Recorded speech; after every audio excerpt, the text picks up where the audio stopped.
Hey, it's Nick Tumminello, and I'm going to share with you what are apparently 10 signs that I'm a bad trainer. So throughout my career, I've seen articles written, I've seen Facebook posts made by different trainers, different magazines that talk about how to spot a bad trainer. And I laugh because inevitably I look at them and I go, done that, I do that, continue to do that. So my resume speaks for itself, but clearly to these individuals, it somehow means that you're a bad trainer. So you could look at me and say it means I'm a bad trainer, but my resume would probably say otherwise. So let me give you the list. We'll have a little fun with this. I'll give you the list of 10, and then I'll give you some explanations for all of them. Now, this post was actually inspired. I've been wanting to do this for a while, but really put me over the top was inspired by number one was a fellow trainer I saw posted that if you spot a dumbbell press, if a trainer spots a dumbbell press at the elbows instead of at the wrist, that's a sure spot of a trainer who, you just want to run the other direction from. Oh, well, okay. I've been doing that my entire career, and I'm still going to do it. In fact, I'm going to continue to do all these things because this is how I roll. They've never steered me wrong, and I don't go by anybody's rules. That's why I work for myself. So here are the 10 that are apparent signs that I'm a bad trainer, in no particular order. And then I'll give you explanations. 1, spotting dumbbell presses at the elbow. 2, using spinal flexion exercises like sit-ups. 3, using burpees. Oh, we all know about the burpee stuff. 4, I got this written behind you here. 4, I don't use a lot of big, heavy barbell lifts. In fact, I can't remember the last time I had a general population client doing a heavy barbell bench press or a barbell squat, even at all. I use machines, and not only do I use machines, I use the dreaded things like leg extensions and hip adductors, which supposedly are wastes of time. I don't use these fancy proprietary 3 and 4 letter evaluation procedures. Why? Because every single rep, every single set, every single session, and every single conversation I use is an assessment. That's called what personal trainers do. That's my explanation for that one. I've sat down during workouts. Why do I bring that one up? Well, I was talking to Ben Bruno, and he says that he was catching all kinds of heat because there was a video of him training a client, and he was sitting down in the background. Apparently, that means he's a bad trainer. I've certainly sat down during clients. Why? Because I'm friggin' tired. I've been doing 10 sessions that day. I've texted during sessions. Now, that one I need to give you some explanation because you think, oh my God, Nick's in there. Now he's playing Angry Birds and he's texting. No, that's not what I mean. There's context there. And another one is I've actually eaten meals during sessions. You need to have context for that one. And the other one I've heard a lot is if the trainer is talking a lot during a session, that surely means that they're not keeping you busy. Well, okay. So let's get into these, and I'm going to work backwards now. First one. So keep in mind, my whole career has been based off of being a trainer with training 90% general population clients. You may know me as an author because I've got books and I've got magazine articles and T-Nation, all that stuff.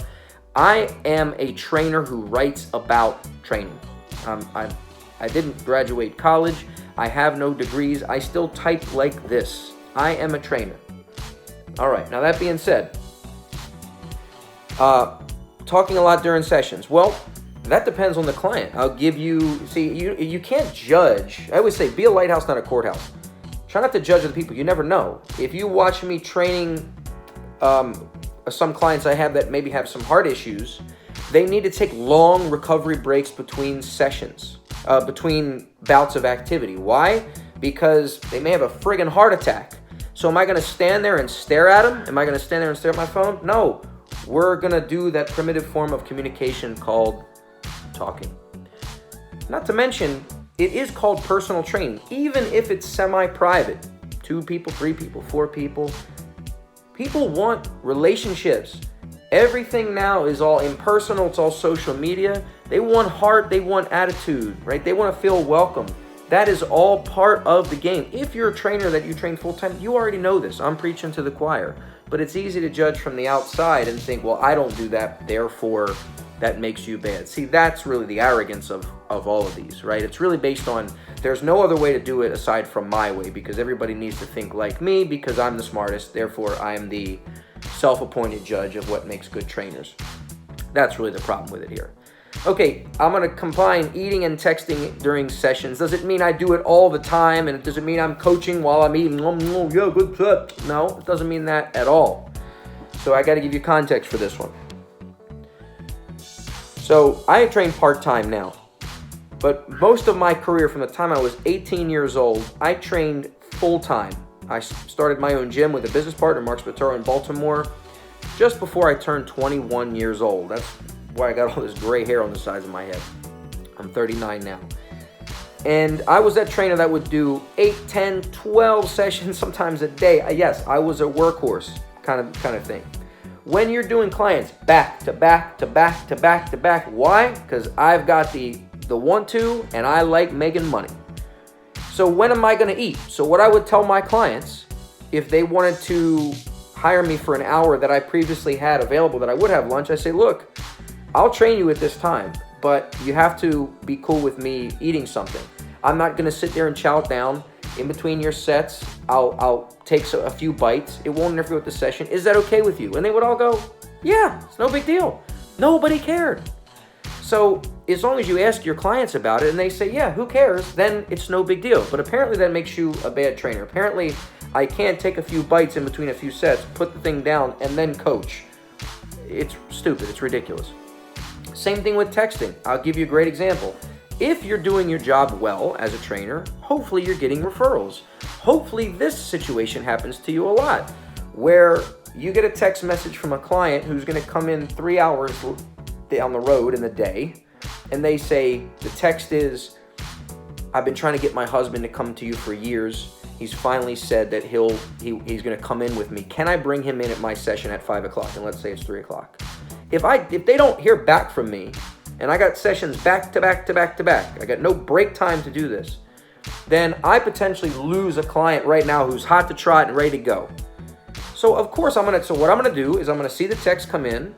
Why? And then I'm gonna tell my client after they're done their set, and I'll say, this is my client that's coming in. Would you mind if I text them for a second? And I just need to get this out. And they say, sure, no problem. Again, nobody ever cared, because I'm not sitting there on the phone just texting away like I'm distant. That's a whole different story. So again, it lacks context. Sitting down during workouts, if you're training 8 and 10 hours a day and you're working out like a friggin' animal, like I was doing and I still do, yeah, I'm gonna sit down. That doesn't stop my voice from working. It doesn't stop my Italian hands from going. Does it mean I'm sitting the whole time? Of course not. That's just being human. We talked about the fancy evaluation procedures.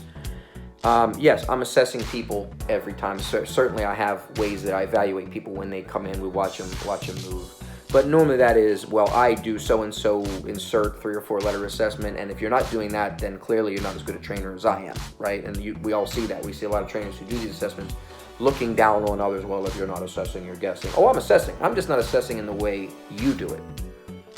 Obviously, some of the other exercises, using machines, flexion exercises, burpees, that's all completely subjective. Yes, you can talk about some of the scientific evidence behind it. I've written extensively on that on T-Nation and other articles.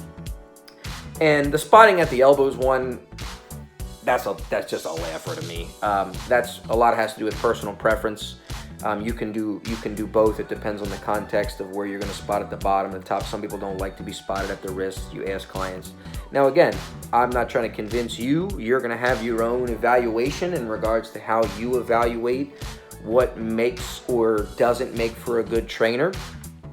And that's 100% relevant to you. I'm doing this to have a little fun, but to also show that what a lot of people say, to demonstrate that what a lot of people say shows what a bad trainer is, does not necessarily reflect with what someone like myself whose resume demonstrates completely otherwise.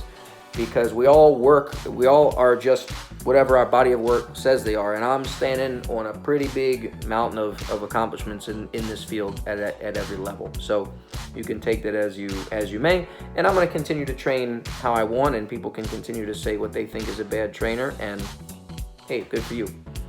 I'm gonna keep being my own parade.